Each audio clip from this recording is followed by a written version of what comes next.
With the environment design for World of Warcraft, we really wanted the environments to have a really handcrafted feel. We wanted the terrain to really have that feel that it was created, by hand. We really wanted to make sure that all the little details were embellished to the point, the viewer could tell that it just wasn't computer generated. For example, like the palettes and the detail in the environment, we really wanted to make sure that the viewer got rewarded with a lot of detail and things like that.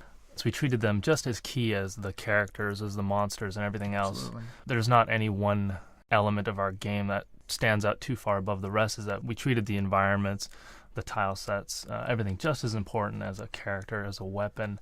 Everything received that equal amount of just real handcrafted treatment. A lot of the artists, too, actually were hiking fanatics, and we have some people that are really outdoors type artists, and they really bring that to the table. They they talk about like North Carolina or Pennsylvania, and we spent a lot of time trying to figure out just visually what's the most interesting angles to approach things. We didn't just isolate out terrain and just think of a lot of high-res textures or high-res geometry for the terrain. We realized that it was just as crucial that the terrain marry with lighting, with the fog. All of these elements were very important to pull together. And,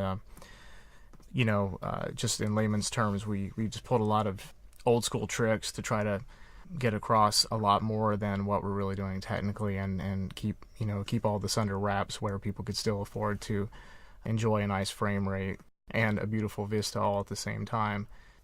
We had a lot of beautiful color studies, which you'll see as we're talking about this. The game is about a game of trees. You have to have good trees in these kind of games. You stare at the terrain all the time, and we had some of the artists working on some of the trees. You'll notice that we have a really wide range of design for trees. We spent many years looking at the trees and studying them, and they're really like the glue that holds everything together.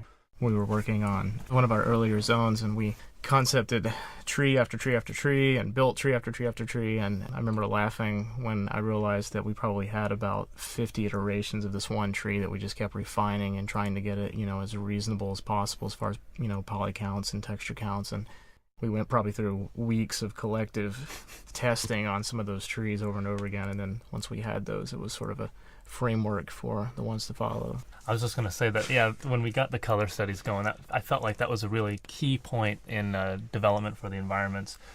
Once we started doing that, it impacted us, and it took us a while to ramp up. But the initial prep work it took to get these environments, it really paid off in the end. Everything married together so much better.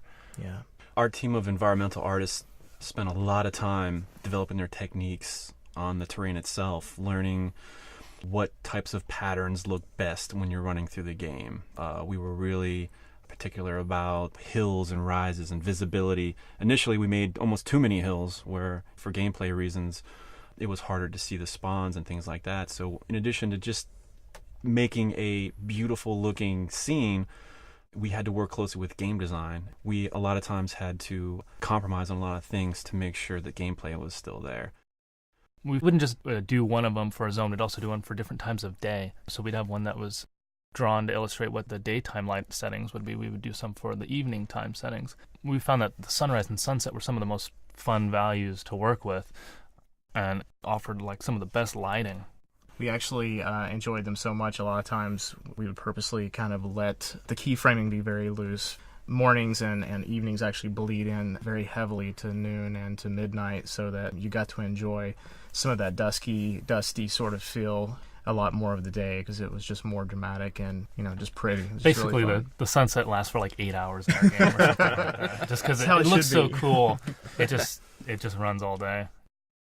We wanted to make sure the palettes of the zone reflected somewhat in the race, very subtly. For example, the undead area of Tirisfal Glades, we wanted to kind of keep it cool colors, muted. Yeah. For the night elf areas in Teldrassil, we wanted to infuse some of that color back in there, and we were careful to keep the palette, maybe 2 colors, trying to keep it simple as possible. If you run around like sort of in the undead starting area, you can kind of check out the little vegetation growing on the ground, and even those themes of the undead are there just in the vegetation, just for fun little flavor. Vines crawling up and choking out these purple flowers and things. So even down to that degree the art team kind of paid Yeah. attention to the details. They definitely took advantage of every little area. I think some of the grasses have cobwebs, infused in it a little bit. And Yeah. hopefully like a crate or a barrel in the undead starting area, it's going to look and have its own look and feel compared to a crate or a barrel in the human starting area. And everything from the pallets to, the wood having more cracks and broken nails and knife scratches in it or whatever. They definitely took it. All the artists definitely took advantage. If they got to paint a texture for it, they definitely used every pixel to represent the environment that this prop was going to be set into. So, I know, I totally agree. And I think one of the things that we strive for too is just the uniqueness of what we want to do. We want to make sure that the zones look as good as possible, as far as like if you were to take a screenshot of our game and you see it in a magazine, it looks different. It has a certain look to it that you're not going to find easily. Working on a game of this scope and detail really pushed the art staff to really just think about what actually we're doing. I mean, it's so much different than the usual type of games we're used to making, that you're creating an entire world. You're creating the atmosphere and lighting and terrain and the look and feel. And sometimes it's really interesting. You'll be working on a piece of environment and you'll get stuck, and then you'll drive home and see the sunset or see some kind of imagery that inspires you. So, and then you go back to work the next day and you're like, oh, I saw this, the sunset yesterday, and it totally changed what we should do.